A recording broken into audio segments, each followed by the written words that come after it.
printer that you see before you is the Ender 3, specifically the version 1 Ender 3.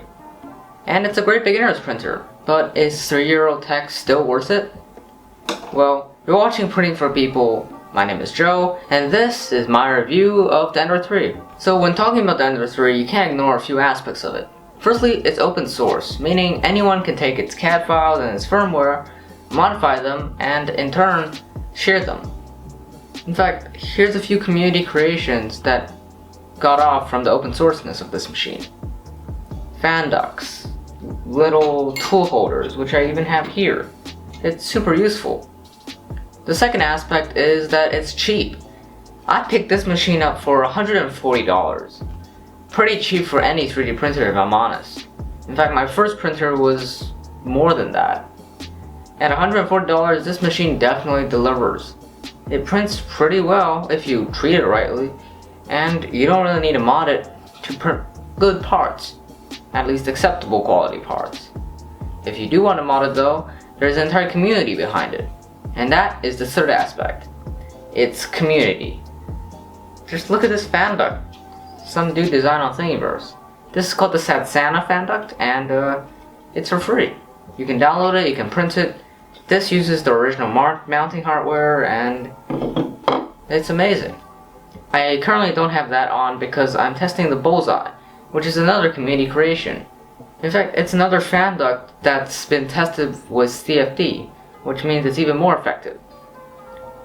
Community upgrades like this is pretty important for a beginner printer, because let's say you don't have CAD skills, but you do know how to screw in a few screws, and you do know how to follow instructions, so upgrading this machine with printed parts would be fun. And also, it does improve the safety, performance, and usability of the printer. So I think that's a point worth mentioning. But before we get into the pros and cons of this machine, I will list out its specs. So it has a build volume of around 220 by 220 by 250 millimeters. It's medium sized, but compared to my Prusa, it's definitely larger. It uses a 32-bit motherboard. For me, it's the V4.4.2, and it's not the silent ones. Apparently they had a whole fiasco with the firmware on these boards.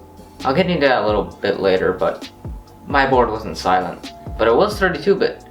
So the noisiness definitely led me to think that it's still the V1 board, and it still uses the 8-bit controller. But no, they switched to these V4 boards a long time ago.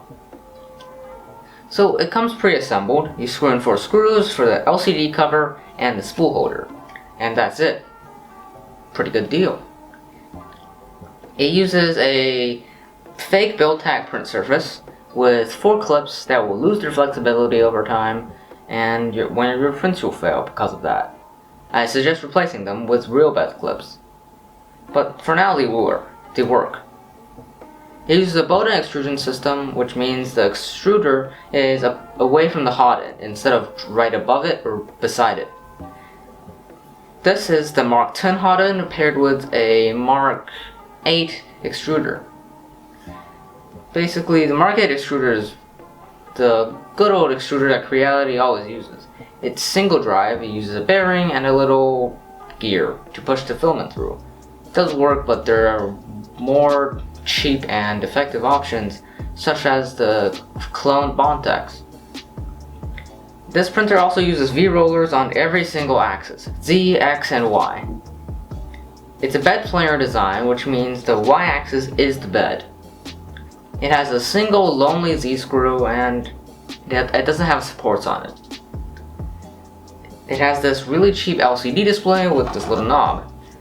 The PSU is fully enclosed, there's no wire sticking out of it, and you probably won't get electrocuted by it, which is quite nice. A few kits like the ANET A8 caught fire because some people disassembled the power supply or the hot end incorrectly, or they just had thermal runaway disabled. But this printer, thankfully, does have thermal runaway, which means you won't probably catch fire. The PSU is still a bit loud though. I would probably replace the fan with a Noctua fan if it's 12 volts. If it's 24 volts, you're gonna have to put in a buck converter.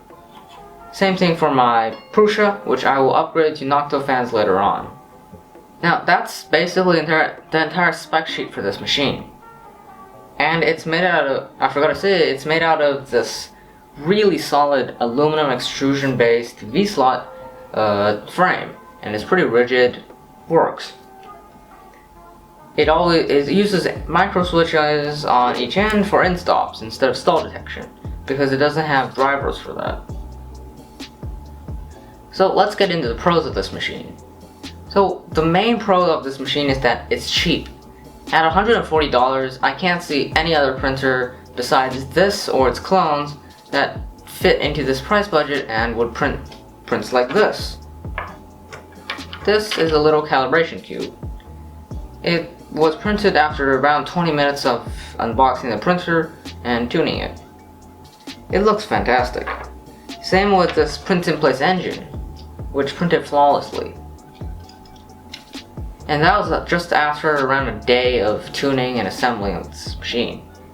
That's a big upside for a beginner, because this machine will teach you basically everything you need to know about maintaining, servicing, printing on machines like this. And machines like this, meaning Prusa i3 Cartesian style machines, are widely available in different price ranges. So I think that's a big upside. Although this does not have a all-metal hot end, the PTFE tube does stick into it, so you can't really print higher temperature materials. But apart from that, this printer is amazing. So the second pro of this machine is that, well, it's open source. Basically, open source means that all its code and firmware and CAD designs are available on places like GitHub, which you can download and modify yourself. A few community members actually modified the CAD model of this to design things like the BLV little MGN Ender 3. And that's amazing. In fact, I already have upgraded this machine to a Bullseye fan duct, as I said before, and this neat tool mount. I'll be upgrading the main board and all the other things later on. In fact, I already have the main board. This is the MKS Robin E3.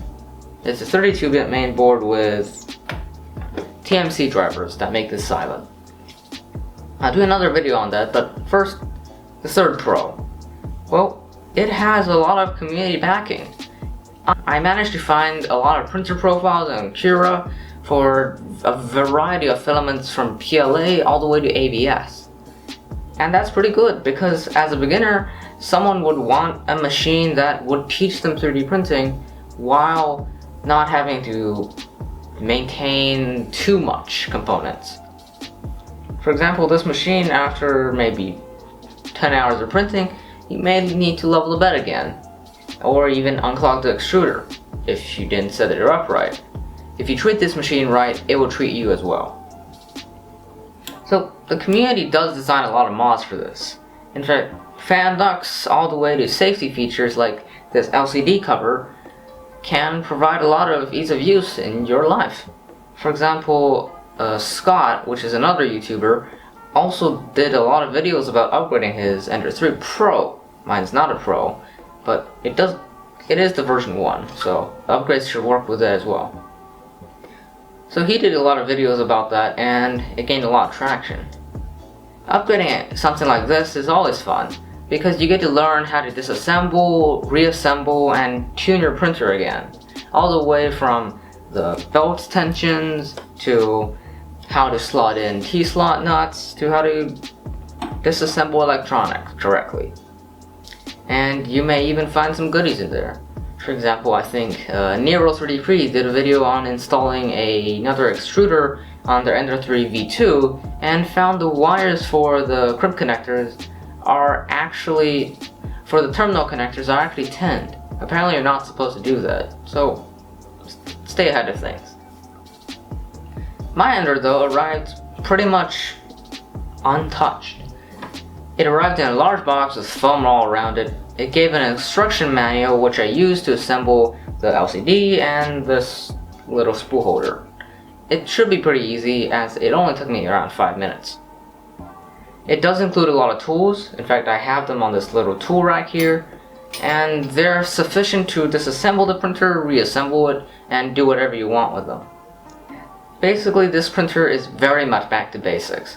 It gives you a scraper, a little plier thing, a small screwdriver for the terminals, and some wrenches with hex keys. And that's it. It gives you this really small spool of filament, and I just threw it away because I already had this stuff, which I quite recommend. It's eSun PLA Plus, and it prints amazingly. So, and it's pretty cheap, so it's an upside. The cons of this printer, however, range from not too much to quite a lot, depending on which unit you get. So I have the original V1 Under 3, and this one has a few problems, at least for me.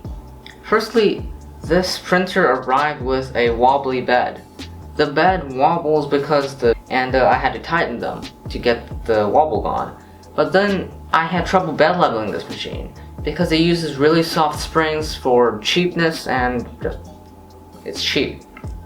And that's basically it.